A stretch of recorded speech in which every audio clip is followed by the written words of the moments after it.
Sacré Lassina Sawadogo. En tout cas, on vous souhaite une bonne chance. Et puis, sur ce plateau, je reçois Mahamadi Ouena. Il est le chef du service adjoint du service des informations sportives. Il est avec nous pour parler donc de cette CAN qui s'ouvre très bientôt. Mais avant, Ouena, vous avez vu le reportage de Lassina Sawadogo sur ce premier entraînement des étalons du Burkina. Dites-nous déjà, quelle est votre appréciation de ce regroupement qui a démarré quand même il y a à peu près une semaine? Oui, il faut déjà, Modeste Ouedraogo, que les étalons ont eu un stage avant d'entrer dans la CAN, un stage une préparation qui a quand même été calme.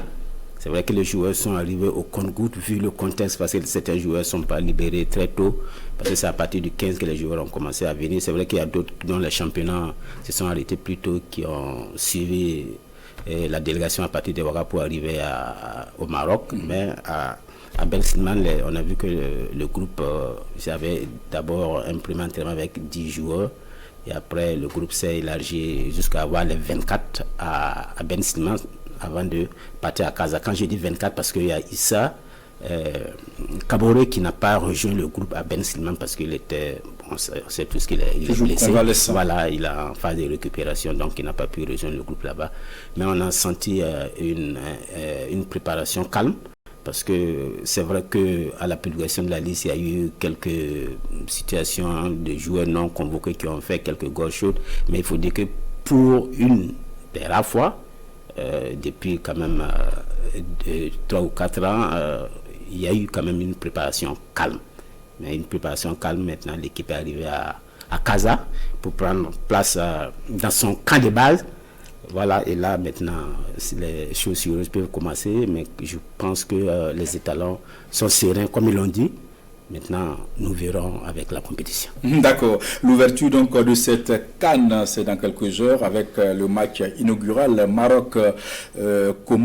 Voilà un match, on va dire, sur le papier, il n'y a vraiment pas match parce que Maroc, pays organisateur, contre les Comores. Comment vous voyez ce match d'ouverture? Quand on va regarder le papier, comme vous le dites, c'est juste une formalité pour le Maroc. Mais sur le terrain, ça va pas être le cas parce qu'on connaît cette équipe des Sri Lanka des Comores du moins. C'est une sélection accrocheuse. Ce n'est pas des grands noms, ce sont des joueurs souvent de Ligue 2, même de National, surtout de la région marseillaise, mais ce sont des combattants. C'est une équipe très difficile à manœuvrer. C'est vrai que les Comores vont jouer leur deuxième CAN. Et pour la première CAN, c'était en 2021 au Cameroun, où l'équipe était arrivée en 8e. On a vu ce match où ils ont joué pratiquement à 8-1 comme le Cameroun, histoire de Covid en ce temps.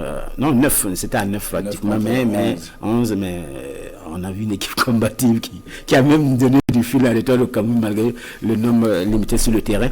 Donc, mais quand même le Maroc reste la première équipe africaine au classement FIFA, première équipe africaine au niveau du classement et 11e mondial contre le 108e mondial et 31e nation africaine. Il n'y a pas grand match, comme je l'ai dit sur le papier, mais quand même les Comores, dans leur tradition, vont essayer de titiller quand même un peu les lions de la classe. D'accord. Alors Mamadou Ouena, le Maroc, sur le plan des infrastructures, est-ce qu'aujourd'hui, on peut dire que le Maroc est prêt à démarrer cette compétition-là? Il faut dire que le Maroc était prêt depuis quand même un bout de temps. C'est une nation qui prépare cette CAN sérieusement parce qu'il y a eu le faux rendez-vous de 2015 parce que le Maroc devait organiser la CAN en 2015 avec c'était Ebola, voilà, histoire d'Ebola. Le Maroc avait désisté à la dernière minute et pour se racheter, il y a eu d'autres compétitions, le CHAN, la Coupe d'Afrique féminine et autres, mais la Coupe d'Afrique des Nations qui est quand même l'événement phare, le Maroc n'avait plus organisé depuis 86, si je ne me trompe, Maroc 86. Et donc ce pays veut se racheter, montrer à l'image de l'Afrique qu'il peut organiser une grande compétition africaine. Et surtout que le Maroc doit être co-organisateur de la Coupe du Monde 2030. Il faut montrer qu'on peut organiser une très belle CAN et aussi un bon mondial.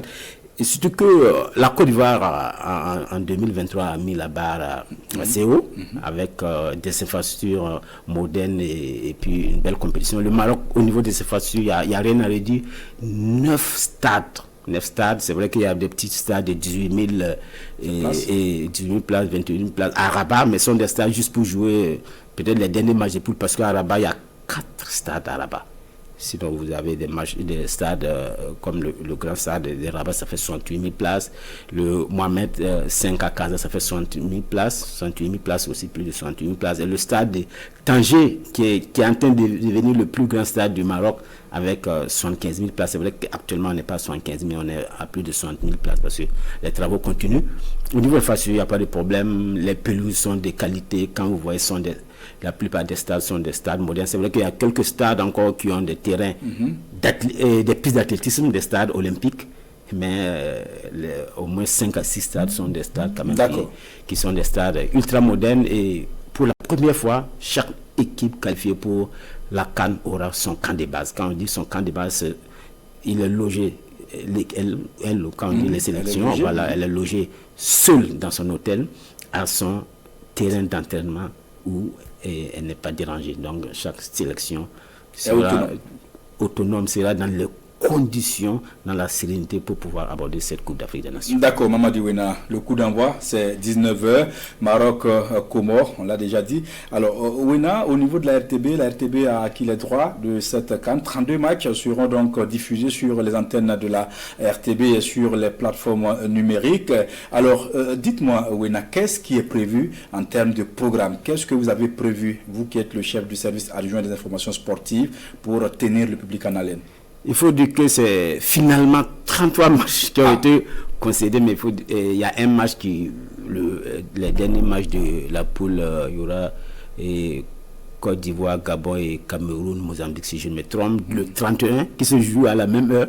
Donc c'est comme si on n'a que 32 matchs, mais ce 33e match, on peut l'enregistrer. On peut le diffuser ailleurs sur une des chaînes de la RTB, si la RTB le veut. Donc on a donc en gros 33 matchs et 32 officiels, puisque le 33e, comme je l'ai dit, c'est un bonus.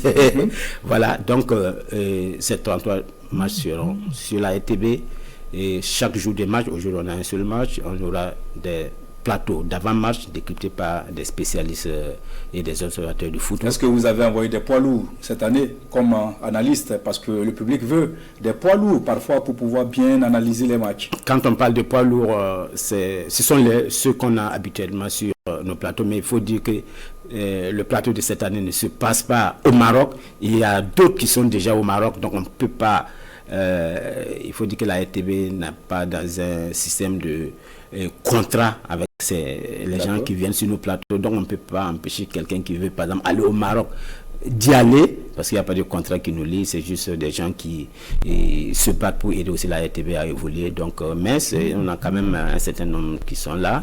On aura par exemple Adama Guira qui est un ancien qui est là, il y a les entraîneurs, voilà, Brahima Traoré, il y a Dissa Ouedraogo, Moussa Ouedraogo, sont des noms qui ont l'habitude de passer sur nos plateaux, qui vont nous donner coup de main lors de cette CAN. Donc je dis, il y a les plateaux d'avant-match, il y a aussi le journal CAN, voilà, le journal CAN qui sera animé cette année par Maria Ouattara, un nouveau visage, voilà, de la présentation. Donc il y aura tout ce qu'on a l'habitude de faire pour que les téléspectateurs puissent vivre bien cette CAN sur la RTB. Merci beaucoup Mahamadi Ouena, merci d'être passé sur ce plateau pour nous donner plus de détails sur cette CAN 2025 qui va s'ouvrir dans quelques heures avec le match Maroc-Comores. C'est à partir de 19h sur les antennes de la RTB, mais avant, un plateau d'animation avec des spécialistes pour analyser ce match. Merci beaucoup et